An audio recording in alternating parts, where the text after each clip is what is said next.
नमस्कार संगमानी आज वीडियो देखिबा प्रश्न कौन रही भारतीय नोट रे केतोटी भाषा उल्लेख अछि यार सठिक उत्तरटी हेउछि 15टी भाषा। परवर्ती प्रश्न भारतर प्रथम रेल सेवा केबे आरंभ होइथिला देखिबा सठिक उत्तरटी कौन रही 1853 मसीहा 1853 मसीह भारतर प्रथम रेल सेवा आरंभ होइथिला। परवर्ती प्रश्न देखिबा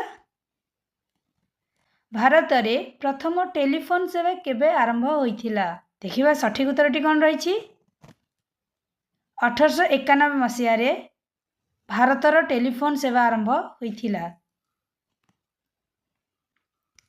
परवर्ती प्रश्न देखिबा पृथ्वीर केउ गति जोगु दिन राति हुए देखिबा सठिक उत्तरटी कौन रही आवर्तन गति व आह्निक गति।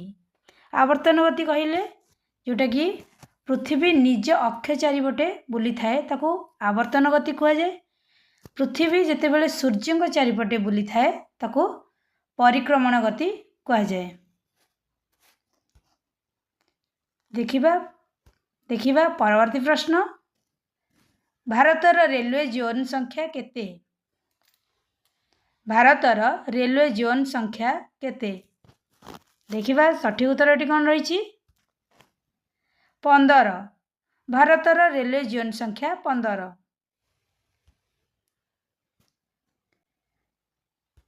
परवर्ती प्रश्न देखिबा भारत संविधान रो जनक किए सठिक उत्तरटी कौन रही देखिबा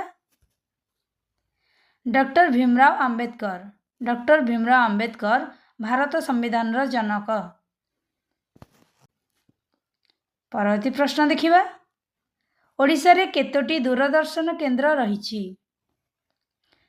ओडिशा रे केतोटी दूरदर्शन केंद्र रही देखिए सठिक उत्तरटी कौन रही 8टी दूरदर्शन केंद्र। ओडिशा रे 8टी दूरदर्शन केंद्र रही।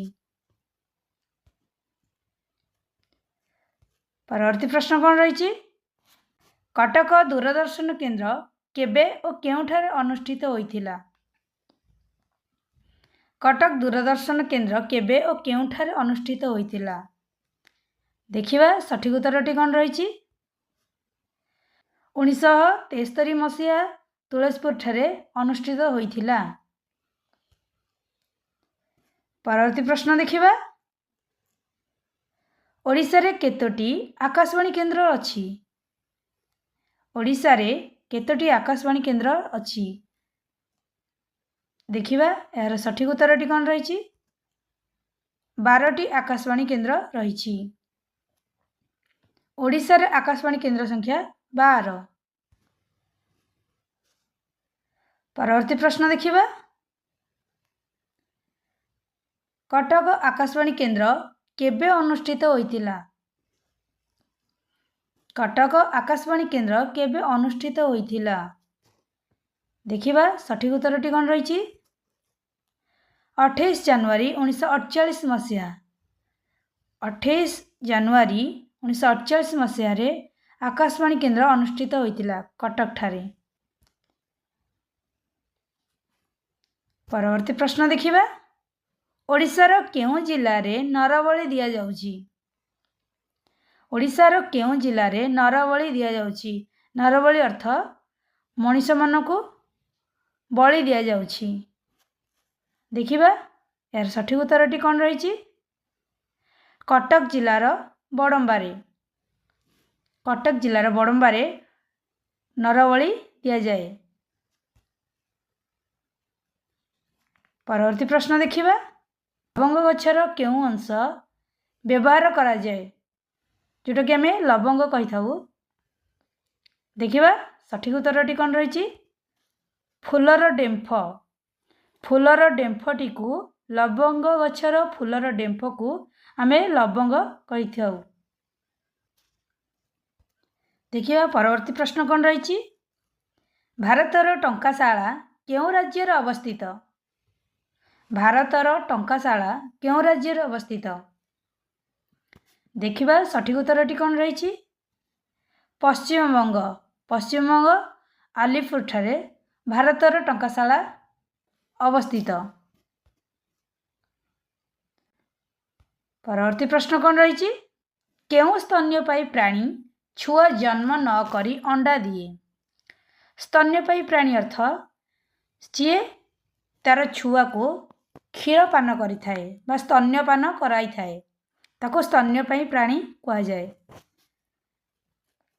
ଆଉ ଥରେ ପ୍ରଶ୍ନଟି କହି ରଖୁଛି, କେଉଁ ସ୍ତନ୍ୟପାୟୀ ପ୍ରାଣୀ ଛୁଆ ଜନ୍ମ ନ କରି ଅଣ୍ଡା ଦିଏ?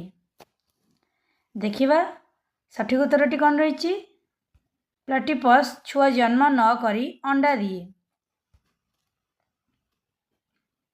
ପରବର୍ତ୍ତୀ ପ୍ରଶ୍ନ, ଶାମ୍ବ ଦଶମୀ ଦିନ କେଉଁ ଦେବତାଙ୍କୁ ପୂଜା କରାଯାଏ? ଶାମ୍ବ ଦଶମୀ ଦିନ କେଉଁ ଦେବତାଙ୍କୁ ପୂଜା କରାଯାଏ? ଦେଖିବା ସଠିକ୍ ଉତ୍ତରଟି କ'ଣ ରହିଛି? ସୂର୍ଯ୍ୟ। ଶାମ୍ବ ଦଶମୀ ଦିନ ସୂର୍ଯ୍ୟ ଦେବତାଙ୍କୁ ପୂଜା କରାଯାଏ। ଆଜିର ପ୍ରଶ୍ନ, ଆମର ଓଡ଼ିଆ ମାସର ଆରମ୍ଭ ମାସଟିର ନାମ କ'ଣ? ତ ଫ୍ରେଣ୍ଡସ୍, ସମସ୍ତେ ଇଂରାଜୀର ପ୍ରଥମ ମାସଟି ଜାଣିଛନ୍ତି, ଇଂରାଜୀର ଆରମ୍ଭ ମାସର ନାମଟି ସମସ୍ତେ ଜାଣିଛନ୍ତି, କିନ୍ତୁ ଓଡ଼ିଆ ମାସର ଆରମ୍ଭ ମାସଟିର ନାମ କ'ଣ? ଯଦି ଆପଣମାନଙ୍କୁ ଉତ୍ତର ଜଣାଥାଏ ତ ମୋତେ ନିଶ୍ଚୟ କମେଣ୍ଟରେ ଜଣାନ୍ତୁ।